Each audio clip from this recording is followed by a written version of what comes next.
Bonjour à tous, vous êtes sur Jet d'interview aujourd'hui.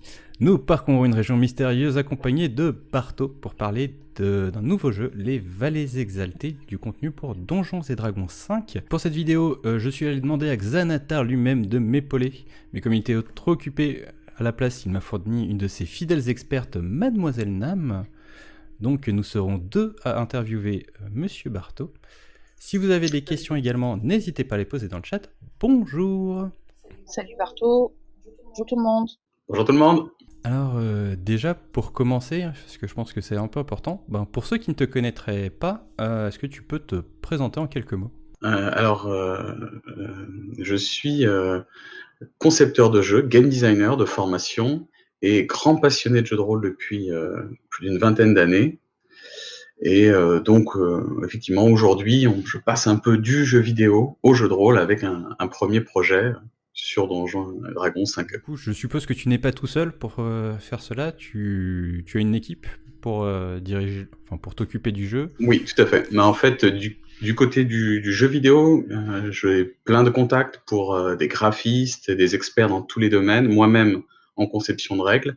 Et puis j'ai un partenaire, William, qui lui est éditeur de livres, des livres pour enfants principalement, éducatifs, mais donc il connaît tout le processus donc de publication de livres et d'impression. Et donc c'est ça qui va former cette équipe. Quelqu'un qui sait faire les livres, plus des gens qui savent faire Du des coup, jeux. comment vous vous êtes rencontrés C'est quand même avant tout une équipe de petits passionnés.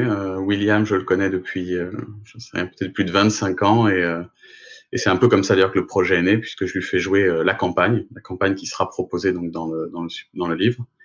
Et c'est au terme de cette longue campagne qu'il s'est dit mais il faut en faire quelque Du chose. coup, est-ce que tu peux peut-être nous parler de ton parcours? Quel est le premier jeu de rôle auquel tu as joué, si tu t'en souviens?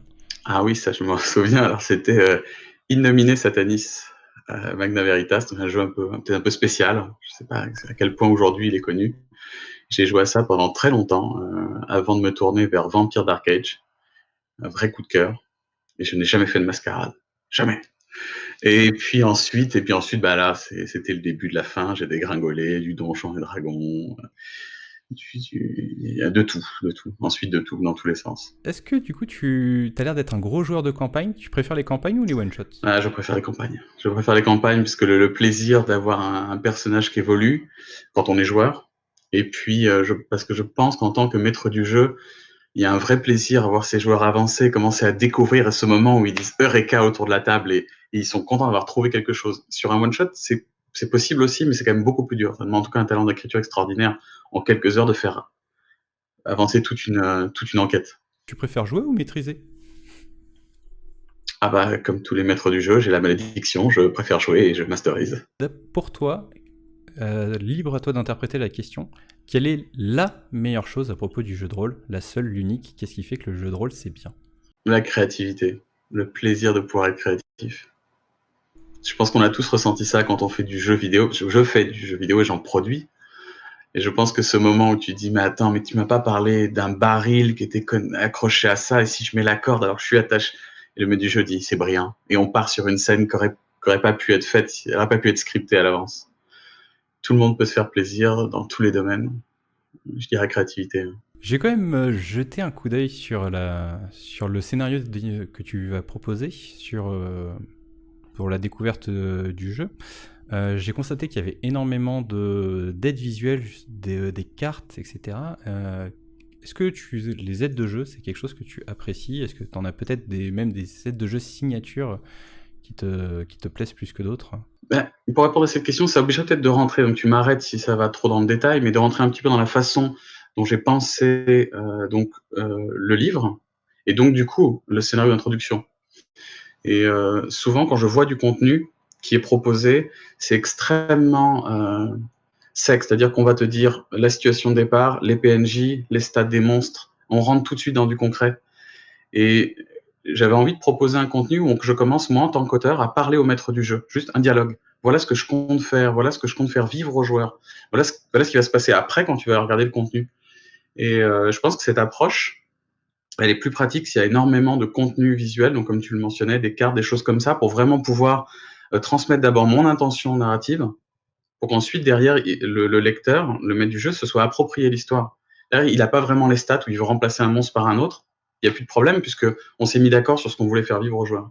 Et donc pour ça, beaucoup d'aides visuelles. Est-ce que du coup, tu pourrais dire que ce que tu proposes, ce que tu vas nous proposer là très bientôt, c'est un livre qui sera destiné d'abord au maître de jeu avant de destiné aux joueurs? On a essayé de le couper en deux. On l'a coupé en deux pour vraiment permettre à ce que ce soit ça puisse être un achat de groupe sympathique. Donc pas la peine de passer dessus très longtemps, c'est des nouvelles classes, des nouveaux archétypes, des nouveaux backgrounds mignons. Il y a du contenu pour les joueurs.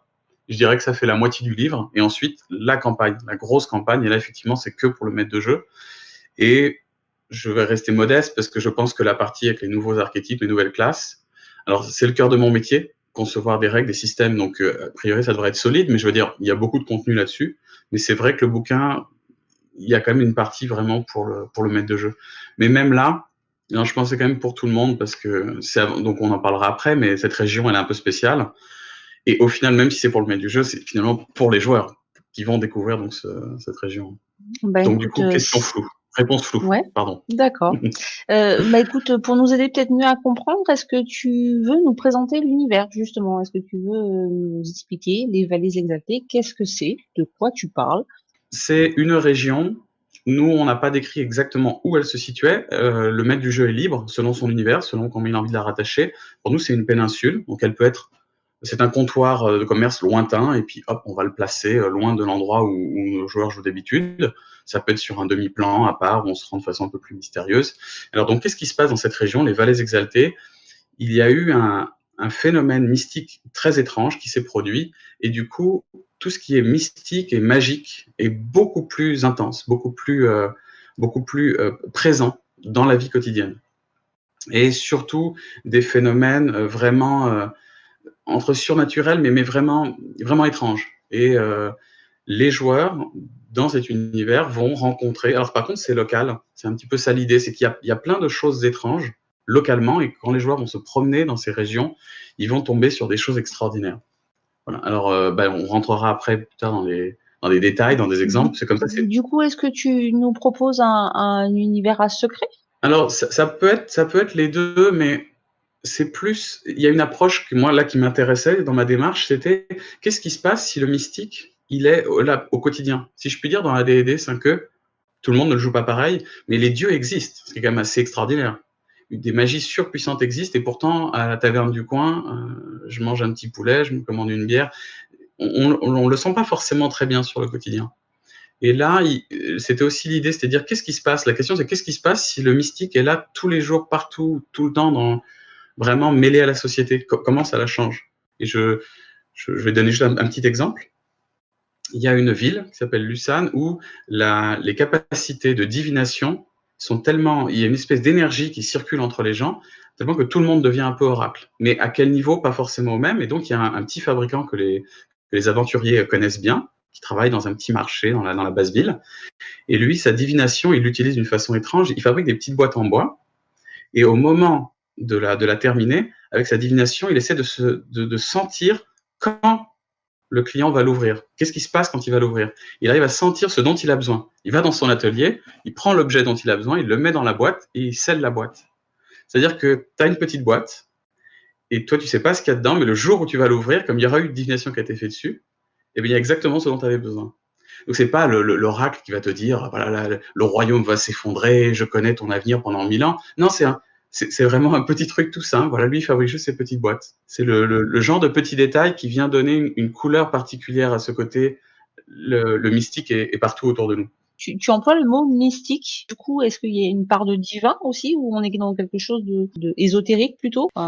Quel est le rapport entre les deux et quelle est la place entre les deux dans ton univers? Et c'est une excellente question. En fait, le mystique, le mot est peut-être pas très bien choisi, mais en fait, c'est-à-dire qu'il y a dans les vallées ce qu'on appelle des manifestations, c'est-à-dire des entités, souvent physiques, mais pas forcément, qui ont des capacités extraordinaires. Ça va pas jusqu'au, on va dire vraiment le divin, mais on est quand même largement au-dessus d'un simple petit phénomène local. Je vais prendre un exemple. Dans toute une région des vallées exaltées, il y a donc une manifestation qui s'appelle la lionne primordiale, et dans cette région, les femmes tombent enceintes quand elles le décident et ne peuvent pas tomber enceintes autrement. Les mâles n'ont plus de rôle dans la reproduction. Alors en soi, pour un joueur sur sa fiche de personnage, ça lui change pas grand-chose, mais du coup, nous, on a essayé de réfléchir, et ça peut proposer donc un jeu intéressant quand les joueurs se déplacent dans cette région. La société est entièrement matriarcale, puisque la cellule de la famille, c'est uniquement la femme, toute seule, qui décide. Du coup, ça va affecter les familles nobles, puisque tout le monde est soumis à la même règle. Du coup, ça veut dire que le pouvoir est entièrement détenu par des femmes. Donc, les rapports sociaux sont différents. Qu'est-ce qu'une mère, qu'est-ce qu'une reine? Et donc, les joueurs qui se retrouvent là-dedans, pris dans une enquête, pris dans quelque chose qui, eux, par contre, est très concret dans leur histoire, ils se trouvent pris dans cette nouvelle façon d'aborder les rapports sociaux. Et donc, c'est là que je dis, sans être vraiment divin, parce que c'est pas dans le monde entier, mais quand même, c'est quand même étrange. C'est quand même vraiment étrange. On est au-dessus, donc je disais, je suis un puits enchanté. C'est le genre de choses. Donc, on va se situer entre le véritable divin et juste quelque chose de plus banal. Magique, mais plus banal. Qu'est-ce qui t'a inspiré pour écrire justement ton univers? Ouais, alors ça vient, je dirais, en trois volets, mais je vais me perdre, mais je vais les oublier. Je vais du coup le dire le plus important. Je pense qu'avant tout, j'aime bien l'univers de Donjons et Dragons, mais il y a quand même beaucoup de contenus qui sont proposés aujourd'hui avec des armées de morts vivants, des seigneurs de guerre sanglants qui ravagent les territoires. Ça, c'est déjà très présent. Il n'y a pas de souci, on a du contenu là-dessus. Et moi, ce qui m'inspire au départ, c'est quand j'étais petit, ma mère, elle me mettait au lit et elle m'endormait en me lisant des contes. Donc, elle ouvrait des livres comme ça que je savais pas lire, je savais pas encore lire, donc c'était extrêmement irritant pour moi. Elle l'ouvrait et hop, il y avait des choses dedans. Et c'était souvent des histoires très étranges et très poétiques, hein, c'est des contes. Et je me suis dit, dans Donjons et Dragons, on pourrait rajouter cette chose-là. C'est pas extrêmement présent. Et je vais encore partir sur un exemple. J'enchaîne, mais on a une nouvelle race de jouables pour les joueurs, et ça s'appelle les Foinés. Et donc, les Foinés, ils ne naissent pas naturellement. En fait, c'est quand quelqu'un est pris d'un sentiment tellement fort, tellement intense, qu'en fait, il souhaite quelque chose, et c'est un individu, et cet individu, du coup, entre en existence. C'est-à-dire que le Foiné, il naît à l'âge à lequel on l'a souhaité, avec les traits qu'on lui a souhaités, et il ne vieillit pas. C'est plus l'écho dans cette région où la magie est trop forte, c'est l'écho d'un souhait. Donc un Foiné. Alors, pour les rôlistes, moi je trouve, c'est ma sensibilité, je trouve que c'est intéressant parce qu'on a fait beaucoup de backstory, beaucoup de background pour nos persos, et souvent la question c'est où est-ce qu'il est né, qui sont ses parents, comment il a grandi, pourquoi aujourd'hui je l'ai tel qu'il est aujourd'hui. Et avec cette race-là, la question c'est plus la même, c'est pourquoi on m'a souhaité. Donc on va aborder son background d'une autre façon, donc c'est un peu frais. Et la petite histoire que j'ai écrite à ce sujet, c'est très classique, mais c'est une mère qui a perdu son mari et son fils dans une horrible maladie, et en fait elle n'arrive pas à en faire le deuil, elle a souhaité tellement fort revoir un fils que donc un Foiné naît. Il apparaît, il vient au village, et jusqu'à son dernier jour de sa mère, si on peut dire, il l'accompagne pour rendre sa vie heureuse. Et le jour où elle finit par mourir de vieillesse, à son tour, lui, il disparaît, puisqu'il a accompli ce pourquoi il avait été souhaité. Tu apportes une certaine poésie à nos habituels Donjons et Dragons, qu'on connaît tous. Est-ce que tu as pensé de quelle manière les vallées exaltées pouvaient s'intégrer sur un Donjons et Dragons classique tel que nous on l'a connu? Est-ce qu'au final c'est un jeu à part qui reprend les codes, ou est-ce qu'on peut quand même l'intégrer dedans? Pour moi, je l'ai pensé entièrement intégré. Pour moi, je le vois très bien. C'est quelque part une péninsule un peu après le Kalimshan, si on est là où je joue habituellement. Voilà, c'est un peu plus loin sur la gauche, cette espèce de. D'ailleurs, dans le scénario d'introduction, je ne sais plus si je l'écris clairement, mais en tout cas, moi, quand je le fais jouer, je dis des convois marchands qui viennent d'aussi loin que eau profonde et qui viennent faire le voyage ici pour se charger les cales de denrées rares. Pour remonter jusqu'à la porte de Baldur et faire ainsi des échanges. Pour moi, c'est complètement intégré, et j'imagine très bien un Foiné qui finalement est parti et puis qui se retrouve dans le Grand Nord. Il n'y a pas de. Moi, c'est intégré, c'est une région comme une autre. Je suppose que ton système prend en compte le fait qu'on joue un elfe ou un nain, tout ce qui est plus classique. Tout à fait. Mais d'ailleurs, c'est ce que je veux dire, c'est que quand on arrive dans cette introduction à Lusan, il faut imaginer qu'on est juste dans. Peut-être que quand on va voir les mages de Thé qui sont très très loin, ils ont quand même une société basée sur la magie. Donc on peut supposer que même la milice, ça se trouve, le sergent est lui-même pratiquant de magie, c'est quand même assez rare dans une ville normale, mais il est peut-être elfe, peut-être un nain dans l'équipe, dans la milice. Là, c'est pareil. On est vraiment, c'est juste une autre culture. C'est plus une autre culture qu'un autre monde. Donc, elfe, nain, guerrier, je dirais même, c'est même l'inverse en fait pour te répondre. Sans la base qu'est l'univers de Donjons et Dragons, les Vallées Exaltées sont incomplètes. C'est-à-dire qu'il y a principalement des humains, les cultes peuvent être tout à fait présents, voilà, ce n'est qu'une autre culture, une autre région qui a été affectée par ce phénomène. Au niveau justement de ton écriture, on parlait de tes inspirations. S'il y en a qui voudraient un peu mieux comprendre l'essence de ton jeu, est-ce que tu aurais des conseils de lecture ou des conseils de films ou de séries? Je pense pas qu'il y en ait parce que ce que j'ai essayé de faire, c'est Ça peut être un mélange. ouais, ça peut être un mélange. Je dirais que c'est extrêmement dans le détail. Je ne pourrais pas recommander une lecture, même un type de lecture, à part peut-être justement des contes de légendes de divers. Mais c'est un autre point que je voulais aborder sur donc, le projet. Je ne sais pas si vous aimez, si vous connaissez Numenera, Moi, le jeu de non. rôle. Je le connais de nom, mais pas dans le Eh détail. ben, si je puis faire ce parallèle, parce que c'est aussi une grande partie du contenu et donc de ce que j'écris, Numenera, c'est un univers moi, qui m'a plu tout de suite, j'ai adoré. Et donc en fait, l'idée, c'est que de base, ils nous disent, vous êtes dans un monde où les humains redécouvrent une technologie qui les dépasse totalement, mais totalement. Et ils se l'approprient comme ils peuvent sans la comprendre. Alors une fois que tu as dit ça, en fait, tu as tout dit, mais à la fois, tu n'as rien dit. Parce que moi, j'ai essayé de le masteriser la première fois et mes gens m'ont dit, elle est où cette science extraordinaire? Et là, je suis pris de court parce que comme ça, au débeauté, aller inventer des trucs incroyablement intelligents et vraiment subtils, en fait, j'y arrive pas. Et à tel point que je crois que dans la première année après la sortie du Numenera, ils ont sorti un livre pour les MJ avec juste des listes de choses extraordinaires pour pouvoir dire dans cette ville il y a, et puis avoir des inspirations. Et là, c'est un peu la même chose que je fais. C'est exactement la même chose que je fais. C'est-à-dire que quand on a dit la magie est au quotidien, ok, on l'a dit, mais comment je fais à mes joueurs pouvoir leur fournir des choses juste qui font briller les yeux, ou dans une histoire qui sont intéressantes, je rentre dans un nouveau village, qu'est-ce qui se passe?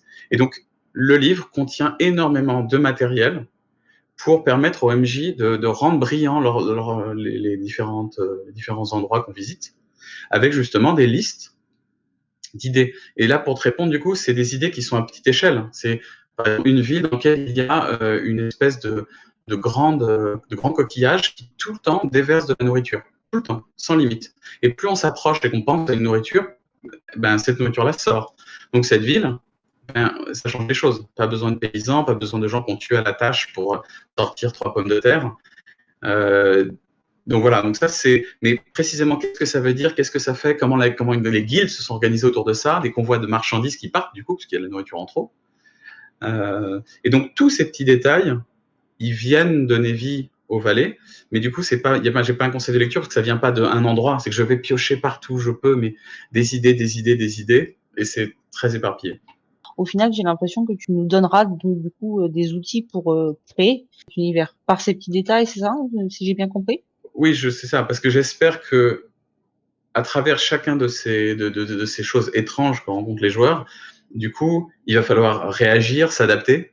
Et là, comme tu dis, effectivement, la créativité. Parce que quand je disais créativité, c'est créativité au sens large. La créativité, je pense par exemple d'un roleplay un peu différent, un peu intéressant par rapport au monde. Et donc, avec un monde nouveau, des interactions nouvelles, donc la créativité à toutes les étapes. Il y a une ville où on ne peut pas voler. On ne peut rien voler. Rien ne peut se faire sans l'accord des deux personnes. Ça crée des situations étranges où les magasins restent ouverts la nuit, puisque de toute façon, sans personne devant les étals, puisqu'on ne peut pas voler. Comment est-ce que dans cette situation, notre margoulin classique du groupe se dit mais comment est-ce que moi je fais un vol? Et puis les joueurs, le groupe de joueurs se trouve quand même obligé de faire un vol. Mais comment est-ce que je vole dans un endroit où on ne peut pas voler? Comment ça se passe? Il va falloir qu'on soit créatif. Il faut que la personne soit d'accord dans un. Bref, voilà, c'est le genre de détails. J'ai cru comprendre que dans ton livre, tu proposais une campagne. Parce que déjà, sans nous spoiler la campagne, mais est-ce que tu peux nous dire sous combien de scénarios celle-ci va s'étendre? Alors tout à fait, il y a une grosse campagne pour découvrir les vallées.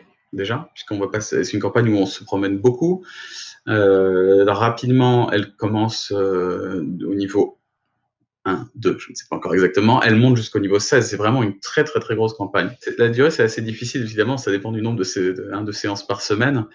Avec le format classique d'une bonne séance tous les samedis, on l'a joué nous en 1 an. Et puis avec William et 2 amis, on s'est fait les fameuses vacances jeux de rôle. C'est un truc peut-être qu'on fait que nous. Enfin, on se met dans une seule maison et on joue tous les jours de 10h jusqu'à minuit. Et là, ça va beaucoup plus vite. Et je pense qu'on l'a faite en un petit peu 3 semaines, quelque chose comme ça. 3 semaines de jeux de rôle intense.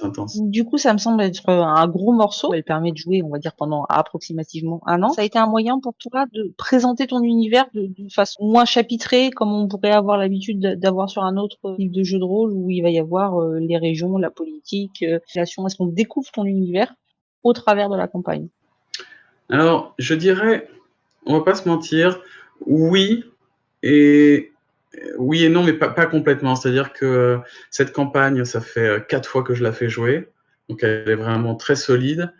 Elle va télescoper les vallées, mais je l'ai pas pensé à la base en disant qu'est-ce que pourrait être ce voyage, cette grande journée, je fais des anglicismes horribles, cette grande épopée à travers les vallées exaltées. C'est-à-dire que elle la traverse, mais c'était pas son but à l'origine. C'était pas son but à l'origine. Et il y a parmi les secrets de cet univers, dans les vallées, il y a la source de pourquoi est-ce que tout ça se passe. Il y a j'en parle là maintenant, il y a donc ce que les habitants appellent la sphère irradiante.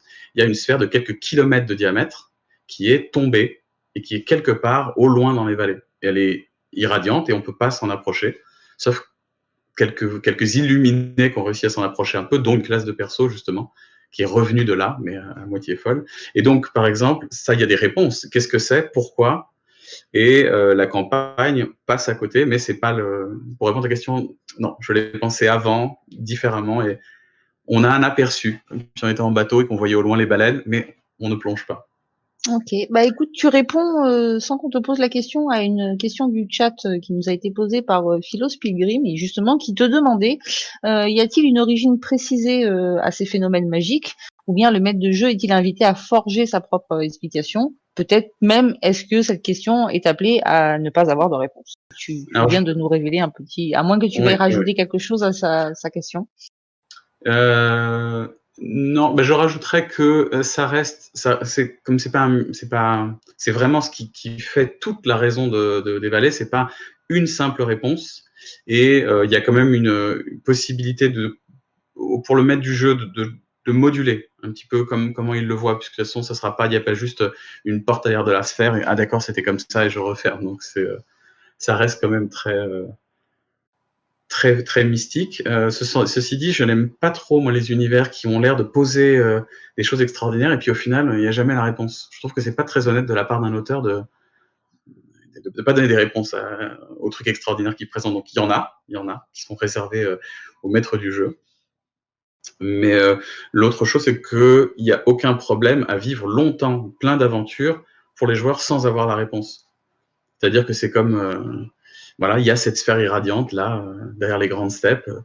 Bon, c'est un fait. Justement, on va revenir sur les types d'aventures par une question de William qui te demande quel type d'aventure y a-t-il dans la campagne? Et du coup, moi, je vais peut-être un petit peu pousser. Est-ce que tu as chapitré ça? Genre, tu vas avoir un type d'aventure enquête, une action, une exploration? Moi, ma passion, j'avoue, c'est mon péché mignon, c'est ces moments où tu as commencé à jalonner, à placer des choses dans la tête des joueurs, innocentes. Et puis à un moment, il y a une scène, et d'un coup, tu vois tes joueurs qui s'arrêtent comme ça, qui se regardent les uns les autres et qui se disent mais. Et c'est pas dans la scène, c'est pas juste un papier qu'ils ont trouvé, c'est parce que tu as mis en place ces petits trucs et d'un coup tous les fils se relient et tu le vois sur leur visage qui se disent mais c'est pas possible. Et les petites briques se mettent ensemble, ils se posent 2-3 questions et nom de Dieu, et ils ont une révélation. Moi je trouve ça extraordinaire. En tant que maître du jeu, je trouve ça beaucoup plus une vraie récompense par rapport à OK, ils ont vaincu un dragon, il avait des chiffres, il avait 260 HP, c'était dur. J'adore aussi les combats, mais ce petit truc-là, j'aime beaucoup. Donc c'est une partie importante de la campagne, parce que je pense que ça, moi, quand j'essaie de les écrire, ça demande beaucoup de temps. parce qu'il faut se demander ce petit point, comment est-ce que tout se relie pour que ce soit la perspective que les joueurs ont au fur et à mesure de ce qui se passe, qui fait que d'un coup, ils ont une révélation. Cependant, comme c'est une campagne sur 1 an et que j'ai des amis qui ont des goûts divers et variés, la campagne, elle propose de tout. Il y a évidemment des combats très difficiles. La seule faiblesse que j'ai, je l'avoue ici, je suis assez mauvais pour designer les vrais puzzles, les énigmes, tu sais, la vraie énigme avec, je sais pas, un truc écrit ou ce machin d'autre.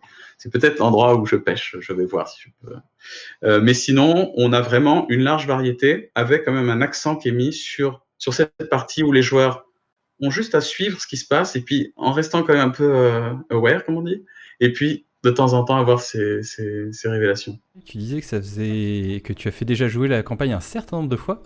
Ça fait depuis combien de temps que tu es sur les Vallées Exaltées? Alors si on considère le projet, donc puisque c'est 250 pages, la moitié c'est la campagne.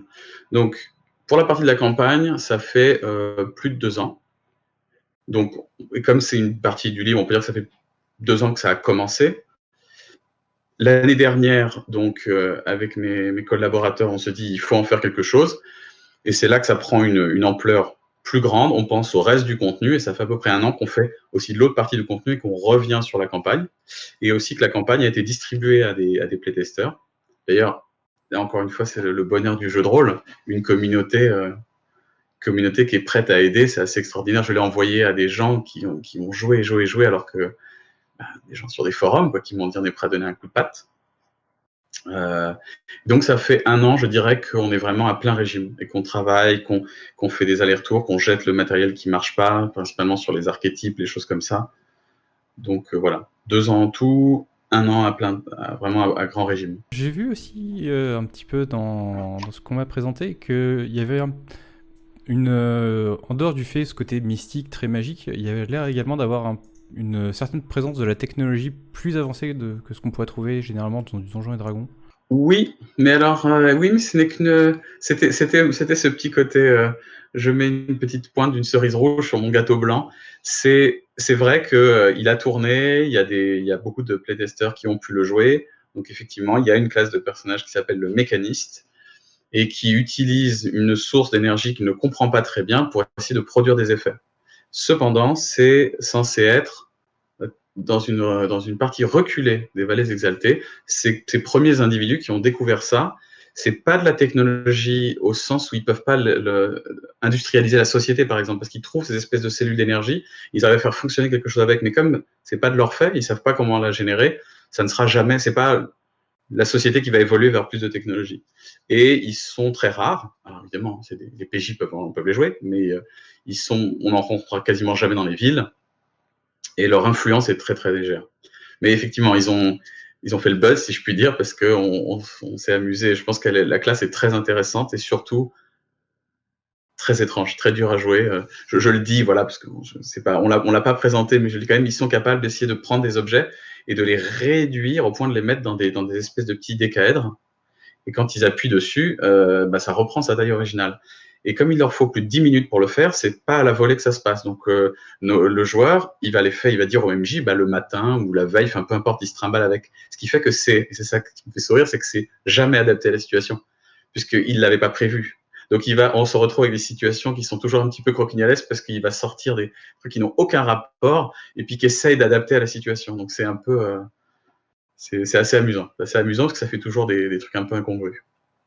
Mais donc voilà, pour répondre, ils sont dans leur coin, ils ne sont pas connus. C'est un petit village, c'est limite un petit village comme on pourrait en croiser d'autres. Oui, pour être tout à fait exact, en fait, c'est un site archéologique où ils ont trouvé ces espèces de sources d'énergie et quelques rares érudits viennent de temps en temps et arrivent à en faire quelque chose. Donc c'est même moins que ça. C'est vraiment quelques individus à travers les vallées. Il me semble que tu as également travaillé sur les mécaniques du jeu en ajoutant, on va dire, une couche supplémentaire. Est-ce que déjà ça part de la version basique de Donjons et Dragons 5, celle qui est disponible gratuitement, ou elle s'appuie vraiment sur la version complète? Alors, pour la partie légale, si je puis dire, on prend donc la licence ouverte. Je dirais qu'on essaie de faire un peu les deux, parce que je suis rôliste avant tout, ça m'arrive aussi de prendre du contenu, de voir. Je pense que les gens jouent souvent tout, pas seulement le bouquin de base. Et comme je l'ai beaucoup testé, beaucoup joué, beaucoup fait masteriser. Pour moi, tout ça, je le prends en compte quand je design. Je voudrais pas me retrouver à faire un doublon. Il y a déjà des archers arcaniques, il y a déjà des Hexblade, et tout ça, je le prends en compte. Donc c'est vraiment le produit pensé, ça vient vraiment se rajouter au maximum. Alors, je connais peut-être pas les derniers trucs, qu'il y a des sorties tout le temps, mais vraiment, je joue plusieurs fois par semaine, donc si je les connais pas, je vais bientôt les connaître. Et donc, j'essaie de faire vraiment un produit qui vient complémentaire. Mais avec la thématique qu'on aborde, de toute façon, je pense que pour l'instant, il n'y a pas de souci. Hein. J'ai une question dans le chat de Philos Pilgrim, justement, qui te demande s'il y a un système de progression en point d'expérience ou autre qui t'est spécifique. Si la question, c'est juste le système de progression en général, on reprend 100% le système de règles de 5e. C'est vraiment juste une nouvelle région, des nouvelles choses à découvrir. Si la question, c'était par rapport à la campagne, ou en tant qu'MJ, je ne sais pas, moi, je vais le dire au cas où, mais je suis très palier, moi, les paliers, tous mes joueurs, je leur dis, voilà, ce soir vous partiez, demain vous êtes niveau 5, ouais. Donc, si c'est pour la campagne, les paliers sont proposés au maître de jeu, mais c'est pas, je fais pas d'XP. C'est-à-dire que c'est vraiment, je dis au maître de jeu, là, voilà, maintenant ils sont niveau 5 quand commence ce chapitre. Et voilà. Et du coup, est-ce que tu as intégré des nouvelles mécaniques de jeu à proprement parler? Alors, ça dépend ce qu'on entend par nouvelle mécanique de jeu. Si on parle au global, non, mais en partant vers soit des nouvelles classes, soit des éléments de l'univers, oui. C'est-à-dire que, par exemple, un exemple, dans les Vallées Exaltées, on ne peut pas rêver. Pour une raison particulière, les gens ne peuvent plus rêver. Et quand on ne rêve pas, en fait, on se retrouve dans le néant, et c'est tellement stressant qu'on finit par perdre la raison. Donc c'est très dangereux. Or, il y a des manifestations qui sont les tisseuses de rêves. Les tisseuses de rêves, c'est des entités qui sont capables de tisser physiquement. Hein. Donc, elles tissent des rêves, donc c'est des petits carrés de tissu. Et quand on va se coucher le soir, on doit les allumer, pour les faire brûler à côté de soi, et les vapeurs qu'elles dégagent permettent de rêver. Donc, on va dans les vallées exaltées, partout, on va trouver des marchands de rêves. Quand on prend une auberge, généralement, c'est inclus dans le prix de la chambre. Quand on est très riche, par exemple, on peut se payer des sorciers de l'école de divination qui vont analyser chaque rêve parce qu'on ne sait pas ce qu'il y a dedans, ça peut être un cauchemar. Donc quand on est très riche, on se dit moi non, pas de cauchemar. Et les tisseuses de rêves, elles ne sont pas capables d'inventer. C'est-à-dire qu'il y a des gens qui vont en pèlerinage jusque dans cette ville pour leur raconter des histoires qui leur permettent de faire ces rêves. Et ça va jusqu'aux mécaniques de jeu, puisque les joueurs, il faut que chaque soir ils aient accès à des rêves. Donc il y a des prix. Quand on en consomme un, le lendemain on fait un jet et on peut avoir une petite inspiration pour la journée selon ce qu'on a rêvé. Donc ça vient vraiment jouer avec les règles puisque par exemple le barde, donc on peut se passer de consommer un rêve si on a été endormi. Et vous allez comprendre mon histoire de ma mère qui me racontait des contes, c'est que si on s'endort sous les histoires, les chansons de gestes d'un barde, on rêve. On a un rêve de meilleure qualité dans les règles qu'un simple rêve consommé. Et donc là, effectivement, c'est une règle en plus qui vient affecter tout le monde. Donc, si je peux dire, oui, il y a des nouvelles règles, mais voilà, qui viennent rajouter une couleur. J'ai aussi un petit peu jeté un coup d'œil du côté de ce que tu proposais en tant que classe. On a l'ensorceleur qui peut échanger sa santé mentale pour de la magie. Du coup, est-ce qu'il y a un nouveau système de santé mentale ou est-ce que tu utilises celle qui est disponible déjà dans le guide du maître de donjon? Alors, non, c'est trompeur peut-être. En fait, ça s'applique uniquement à cet archétype de sorcier. Donc le héros de la sphère irradiante qui a été jusque là-bas. Donc je vais pas pouvoir en dire beaucoup parce que tu as choisi celle où je préfère que le voile reste baissé. Mais pour répondre à la question, le mot santé mentale est utilisé là dans le contexte de l'archétype, comme si on parlait de points de sorcellerie. C'est uniquement pour les sorciers, ils peuvent échanger les points de sorcellerie contre des emplacements de sorts. Là, c'est santé mentale compris comme cette classe de perso, elle a un score de santé mentale avec lequel elle va jouer. En échange de certaines capacités. Et il n'y a pas de santé mentale du tout dans les vallées exaltées particulièrement qui viendraient se rajouter à la fiche pour tous les joueurs.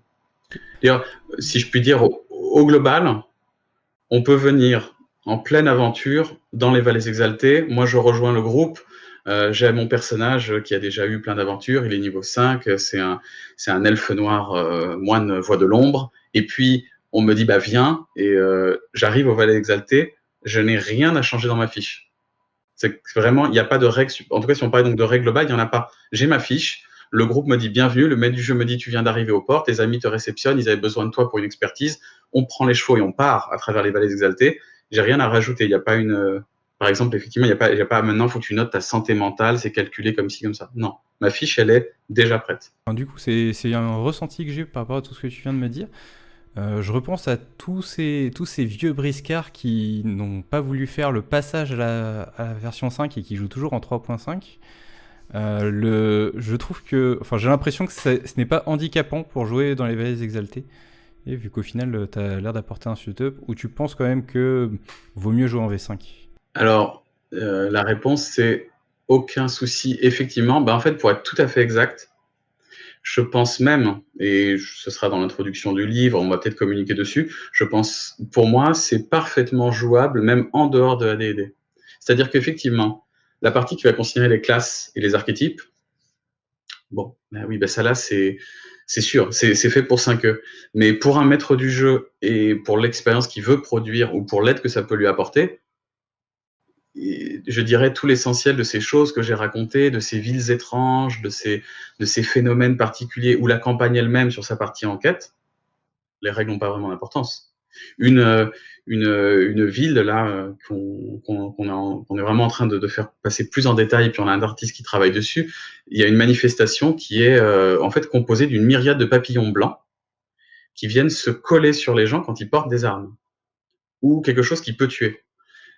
Et du coup, ça rend la vie un peu compliquée, surtout pour les assassins, qui les a obligés à s'adapter et à trouver des méthodes un peu plus subtiles pour tuer, et ce qui donne donc, pour moi, l'excuse pour un nouvel archétype de personnage sur un gameplay que je trouve qui est très difficile à mettre en jeu en termes de règles, c'est-à-dire le lancer de couteau caché sur soi. Au couteau caché sur soi, parce que du coup, les papillons ne viennent pas te montrer que tu es armé. Cette idée, c'est une idée en général, elle peut être utilisée quel que soit le système de règles.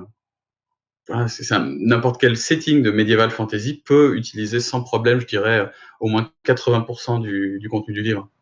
Donc pour les gens qui sont en 3.5, encore plus facilement. Et ce que tu viens de me dire, ça me fait penser un petit peu à ta campagne qui a l'air de sortir un petit peu des carcans, enfin des sentiers battus qu'on peut trouver sur une campagne Donjons et Dragons. Peut-être un peu moins héroïque, parce que c'est vrai que par exemple tu parles régulièrement de faire des enquêtes, devoir utiliser beaucoup de ruses pour réussir à s'en sortir des situations. Est-ce que cette campagne apporte quelque chose une autre vision de Donjons et Dragons? Alors oui, il y a deux éléments de réponse. Oui, je vois les gens sourient toujours, j'essaie de couper, mais après je me perds, c'est pas grave.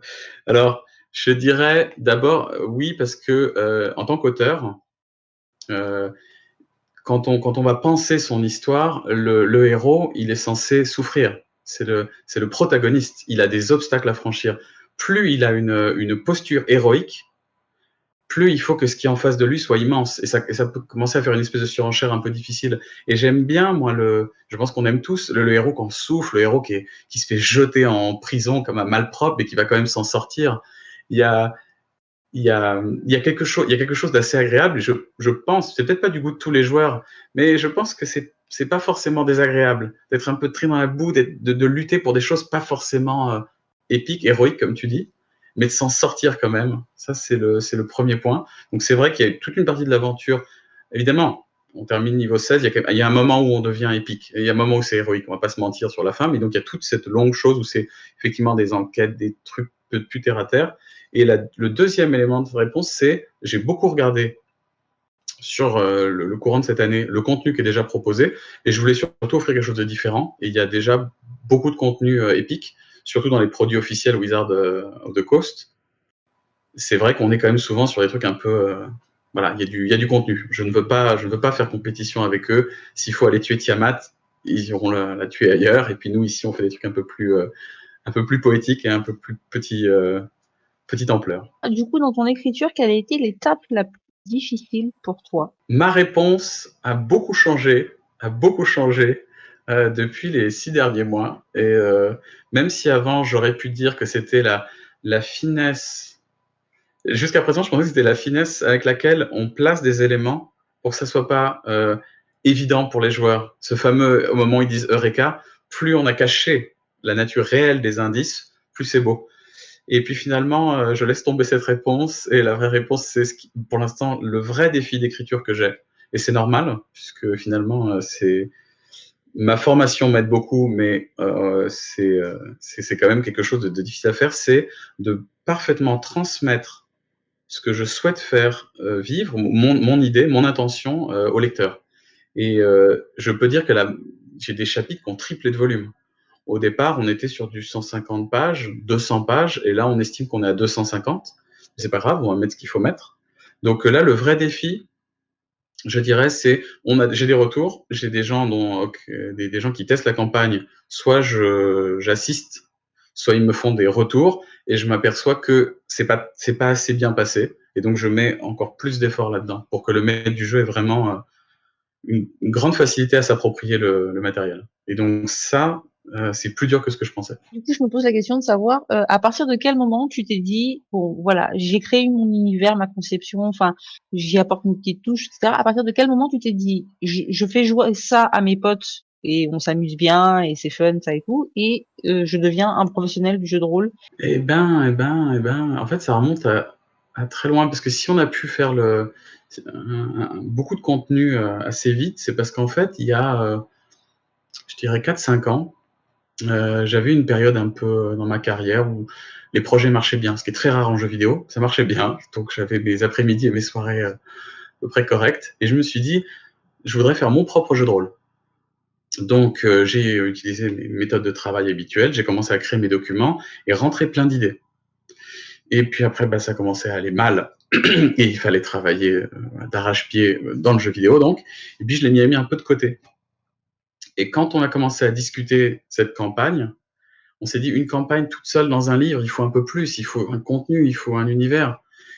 Et là, je me suis dit, d'un côté, j'ai du matériel que j'ai déjà en place, que je vais pouvoir sortir et intégrer. Et puis de l'autre, j'adore écrire des petites histoires, les petites nouvelles, des petits encadrés avec juste le fils qui revient voir sa mère, ces machins. Donc je dirais que ça a commencé c'est un peu flou, parce que c'est vraiment des faisceaux de différentes choses qui ont fait que le tout était faisable. Donc très dur à dater. Toi, en tant qu'auteur et donc en tant que créateur de jeux de rôle, si tu avais un conseil à donner à quelqu'un qui écrit son jeu de rôle, un seul, unique conseil, qu'est-ce que tu lui dirais? Son jeu de rôle ou une histoire, sa campagne? Tu peux prendre la question comme tu veux. Ok. Si c'est son jeu de rôle, j'avoue que j'aurais très peu de conseils à donner, parce que je m'appuie sur mon expérience. Ça fait 15 ans que je fais que ça. Donc c'est difficile de donner un conseil particulier, parce que ou alors le conseil, ce serait attendez-vous, enfin, ça se fera pas en un an. C'est des années, des années, des années. Moi, j'ai des juniors qui travaillent là, ma boîte. C'est après 3 ans, on n'est même pas encore prêt vraiment à concevoir un système. Il va être bancal quelque part. Donc, je pense que c'est difficile. Et si c'est pour plutôt la partie donc de ce que j'écris là actuellement, donc la campagne, je dirais penser film. Parce que moi, je pense que c'est comme ça que je fais. Penser film ou roman, parce que des scènes qui vous ont dit, j'ai adoré cette scène dans ce roman, tu la prends et tu dis, mais attends, mais si je veux la faire vivre aux joueurs, faut qu'ils arrivent par ailleurs. Mais ça va être facile de se dire, ouais, moi j'ai le roman en main, je sais comment faire l'équivalent. Et d'ailleurs, à ce sujet, dans le livre, dans ce qu'on va proposer nous, moi, j'ai des méthodes de travail pour l'écriture, comment se fait une narration, les étapes à ne pas manquer. Principalement inspiré des travaux de Joseph Campbell, le fameux héros mille visages. Je fais l'effort, parce que ça me semble intéressant, ne serait-ce que pour expliquer comment j'en suis arrivé là, je fais l'effort d'expliquer au lecteur les étapes qui m'amènent, pourquoi je justifie mes choix. Donc, et je pense que c'est utile, parce que non seulement le maître du jeu qui a ma campagne entre les mains, il a une histoire, s'il veut faire jouer ses amis pendant un an, mais surtout, la démarche, il fait la prochaine histoire, où il peut revenir sur une histoire et se dire, attends, mais c'est une démarche, la démarche, je peux la réutiliser, je sais pêcher. Je vais vous poser une question très très mercantile. Étant donné qu'on a le Kickstarter qui arrive, est-ce qu'il y a des paliers que vous avez prévus, des petits tips à débloquer? Qu'est-ce qui peut nous inspirer un peu à participer à ce Kickstarter? Alors, oui, on en a parce qu'en fait, on a aussi nous des rêves plein les yeux. Alors on se dit: «Ah, on ferait ci, on ferait ça», on a effectivement quelques bah, mais ça reste assez classique. Ça reste assez classique, on va prendre on voit déjà une grande partie de notre matériel graphique dans le scénario d'introduction sur le PDF téléchargeable gratuitement. On en a sur notre page Facebook et sur le site. Et c'est un assez bon niveau. Moi, je les trouve très jolies, ces illustrations, et j'ai pas envie de brader sur la qualité. Et ces gens-là, il faut quand même les payer. Donc, on pourrait avoir encore plus d'illustrations. C'est pour ça que je disais que c'était assez classique dans les Kickstarter. Et ensuite, plus de contenu digital. C'est des petits trucs en plus. Ça va être difficile à faire de base parce que c'est toute une partie qui va demander un travail spécifique. Donc ça fait partie des petits goals en plus qui viennent. Et puis ensuite, on a un peu de tout. Des personnages prétirés, des fiches de personnages t'aimer va les exalter. Mais voilà, je dirais que je vais pas en dire plus, parce que de toute façon, dans 3 jours, je sais pas faire mes maths, mais c'est pas grave. Dans 4 jours, ça démarre, et puis tout sera présenté sur la page Kickstarter. Alors j'ai une question de William Exalted qui demande: est-ce que tu fais encore tester ton jeu et comment fait-on pour devenir testeur de ton jeu? Eh ben alors je réponds aucun souci pour tester, aucun souci pour nous aider. On reste quand même, on va pas se mentir, hein, on est une petite équipe, du coup on est disponible déjà pour prendre tous les retours, c'est pas la grosse usine, donc il suffit tout simplement de nous contacter sur le site ou sur Facebook, et nous on n'est pas du tout comme je disais là tout à l'heure, il y a des testeurs, je les connais que parce qu'on s'est contacté par forum. Donc tout le monde peut participer, il n'y a aucun problème. Et je dirais même que pour ce qui sera ensuite, pour ceux qui auront qui auront backé et qui seront dans l'aventure, on va envoyer un maximum de contenu. La relecture, il y aura peut-être certainement une relecture qui sera faite aussi communautaire. Donc contactez-nous. Contactez-nous, il n'y a pas de CV à envoyer, de prérequis ou quoi que ce soit. J'ai une autre question qui demande du coup si les vallées exaltées peuvent être adaptées à Pathfinder. Sans aucun souci. Moi, j'ai fait pas mal de Pathfinder, puisque quand tu as parlé de ces vieux dinosaures 3.5, bon, j'en étais. Voilà. Et puis Pathfinder, comme c'est une version que je trouve des fois un peu plus fluide que 3.5 sur certains points, j'ai fait beaucoup de Pathfinder. Je l'ai en tête. J'aimais beaucoup leur alchimiste, etc. Donc la réponse c'est oui. Et là encore une fois, les endroits où ça va être difficile pour le maître du jeu, c'est si quelqu'un aime beaucoup le lanceur de couteau, il s'appuie sur des dons ou des mécaniques qui sont spécifiques à 5 œils, donc il y aura des ajustements à faire. Mais pour tout le reste, aucun souci. J'ai une autre question. L'auteur de la question dit ta démarche du coup me fait penser à Archipel, un univers également francophone pour Donjons et Dragons 3, dont le postulat est différent, mais qui semble avoir une volonté assez semblable à la tienne. Est-ce que tu connais cet univers, qui commence à dater visiblement, et si oui, qu'en as-tu pensé? Fichtre, je ne connais pas. Je ne connais pas. Je n'ai pas réponse à tout. D'accord. Non, ça ne me dit rien. Ça ne me dit rien, Archipel. Ok. Donc Archipel apparemment pour Donjons et Dragons 3e édition. Ah oui, c'est vraiment du... C'est du vieux, ouais. Oui, c'est du vieux, oui. J'avais pas entendu la première fois quand tu as dit 3e édition, oui. J'étais vivant, mais je sais pas trop ce que je faisais à cette époque du siècle. J'ai une autre question donc du coup d'un viewer qui demande à ce que tu le fasses rêver avec un objet magique de ton univers. Je peux me parler que j'en ai un que j'ai designé là récemment, que j'aime beaucoup, mais il a peut-être pas un... Mais si, il a une petite touche d'un peu très étrange. Alors ça s'appelle le parchemin de Déni. Alors, déjà, comme peau de chagrin, il y a une limite d'utilisation parce qu'on va le déchirer, ce parchemin. C'est-à-dire qu'au bout d'un moment, on n'a plus de place. Et alors, on prend sa plume et on va écrire la description de quelque chose qu'on voit. Et quand on a terminé d'écrire, on déchire une partie de la description, et à ce moment-là, la magie de l'objet s'active, et la partie qu'on a décrite disparaît. Alors, je vais donner un exemple tout de suite. J'ai un rideau en feu et je dois passer. Je prends ma plume, j'écris rideau en feu. Si je déchire en feu, qu'est-ce qui reste d'écrit sur mon parchemin? Rideau. donc le rideau n'est plus en feu. Si j'ai un ami qui vient d'être pétrifié, j'écris « camarade imprudent pétrifié », je retire pétrifié, et cet ami n'est plus pétrifié. Voilà. Et au cas où il y a des MJ qui me disent « mais attends, il y a des cas où ça va être étrange », je précise, si par hasard, quand on déchire, il manque quelque chose pour décrire, par exemple, une porte en fer, je déchire en fer, la question c'est en quoi est la porte, et ben, si la personne qui a utilisé l'objet n'a pas décrit assez bien, c'est le maître du jeu qui décide lui-même, puisque les choses ne peuvent pas avoir, ne pas avoir certaines caractéristiques. En tout cas, voilà, le parchemin de déni. Ok, sympa. Un peu bourrin, j'avoue, mais sympa. Alors, je précise, l'effet dure 10 minutes, et ensuite les choses reprennent leur cours. Oui, pardon, excuse-moi, bien sûr, et c'est un objet très rare, voilà. Et pour les MJ, parce que moi en tant que MJ, j'ai toujours très peur des objets un peu foufous, il y a donc un nombre limité, hein, puisqu'à bout d'un moment, à force de déchirer, D'utilisation, bien sûr. voilà, il n'y a plus de place. Et après, les joueurs, enfin, te laissent à nouveau tranquille avec leur affreux parchemin. Tu as décidé de faire ça sur un système Donjons et Dragons. Est-ce qu'au final, tu aurais peut-être pu partir sur un... Enfin, tu avais envisagé un moment de partir sur un jeu en stand-alone, donc vraiment en créant ton système de jeu autour, où c'est trop appuyé sur l'univers qui est déjà existant?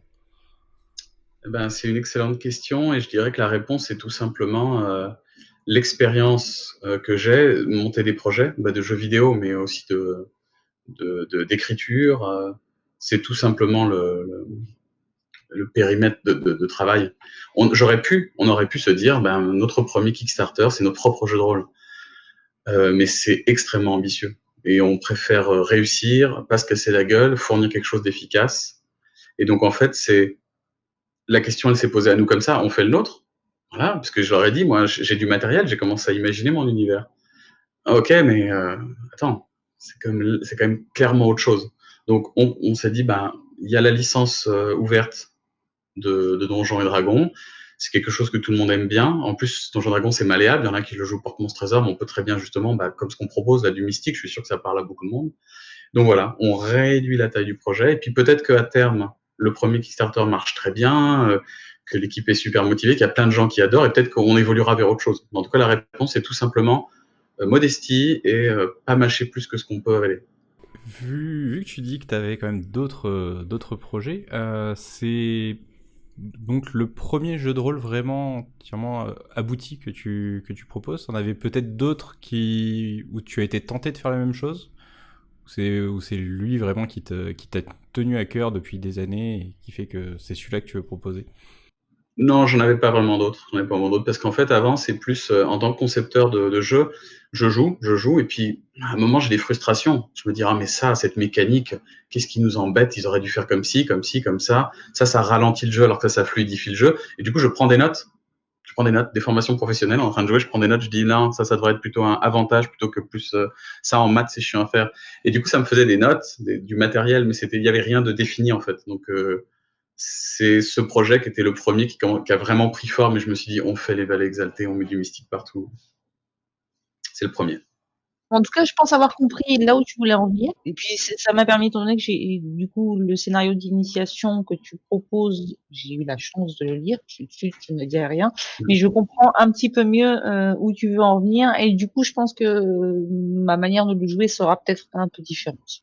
À ce sujet, je peux quand même faire une remarque, parce que c'est vrai que, en fait, on a eu un véritable obstacle, une question à répondre. C'était, quand on a commencé ce scénario d'introduction, qu'est-ce qu'on fait? En fait, est-ce qu'on met la barre extrêmement vallée exaltée et mystique?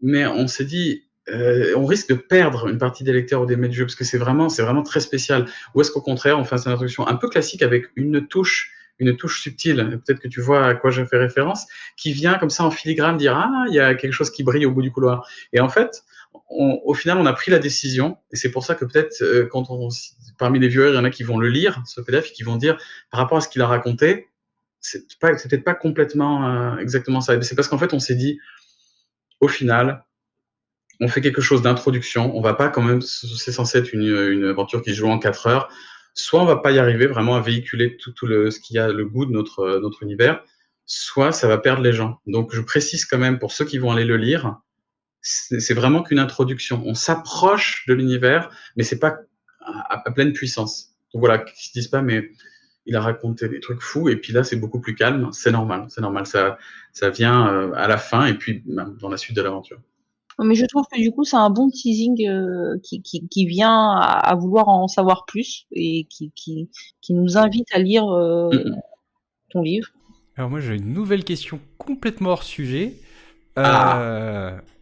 Alors, étant donné que tu as l'air quand même d'être très très attaché aux mécaniques de jeu, si tu devais conseiller un jeu de rôle pour des débutants, qu'est-ce que tu conseillerais? Alors là, je vais parler uniquement en tant que professionnel du milieu. Quand tu analyses, c'est dur à dire, mais quand tu analyses les différents jeux de rôle sur le marché, tu vois clairement que pour Donjons et Dragons 5e, ils se sont réunis dans une pièce et que ils se sont dit, bah, on veut vendre un maximum, on veut que tout le monde puisse rentrer dans notre jeu. Et il a regardé dans le blanc des yeux les game designers, il leur a dit, je veux quelque chose de simple, les gars. Attention, je veux mettre ma tente dessus, elle a un perso en 10 minutes. Il est quand même, je pense que c'est un des jeux, il est quand même les plus faciles à prendre en main. Et juste dans les petits détails, par exemple, Numenera, que j'aime au fond du cœur, avec ces histoires de paliers qui ont une valeur de 3, moi qui, par exemple, qui suis très mauvais en maths, quand on me dit que 1 égale 3, c'est fini, je suis perdu. Je suis perdu. Tu me dis difficulté 4, c'est 12 qu'il faut atteindre. Là, je l'ai fait, mais 3 fois 4, 12, d'accord, mais je sais pas pourquoi on me fait faire cette gymnastique, c'est difficile. Enfin, non, c'est pas difficile, pardon. C'est spécial, c'est spécial. Mais sinon, je pense quand même, c'est pour ça que je le mentionne, évidemment, donc Donjons et Dragons, a priori, c'est ma réponse, parce que je pense qu'il est quand même calibré pour, mais je trouve qu'il y a quelque chose d'assez étonnant dans Numenera. J'adore l'approche de l'auteur, et je ne sais pas si vous êtes familier, c'est « je suis un adjectif qui décrit, qui fait ça ». Attends, c'est quoi? C'est... Ah, je l'ai déjà perdu. Je suis un... je l'ai qu'en anglais. « I'm a bold adventurer that throws spears », par exemple. Donc, ce qui fait qui il est et un adjectif qui le caractérise. Et derrière, c'est une règle, en fait. Tu choisis ton pouvoir, ta classe et un descripteur, c'est-à-dire quelque chose qui vient donner un bonus à ton perso. Et je trouve que ça, le mettre en phrase, je pense que pour des joueurs qui débutent, bah, je suis un, j'en sais rien moi, un assassin social qui se déplace dans les ombres. Ça aide, je pense, un joueur à se dire, bah voilà, et ça, ok, bah alors regarde, il y a les pouvoirs qui vont avec. Ok, excellent, je commence à les lire. Et le système est assez simple en plus. Donc, Numenera pourrait être aussi une bonne piste. Mais là, par contre, en disant ça, et après des joueurs vont dire à leur MJ débutant, fais-nous du Numenera, et là, c'est lui qui va me maudire. Mais c'est une autre question. Du coup, merci beaucoup pour cette interview, c'était vraiment très très chouette. Merci à Nam qui a fait tout le boulot, ce qui m'a permis de regarder tranquillement cette interview, de profiter également. Donc merci à elle. Et je te dis bonne chance pour le Kickstarter, simplement. Merci à vous.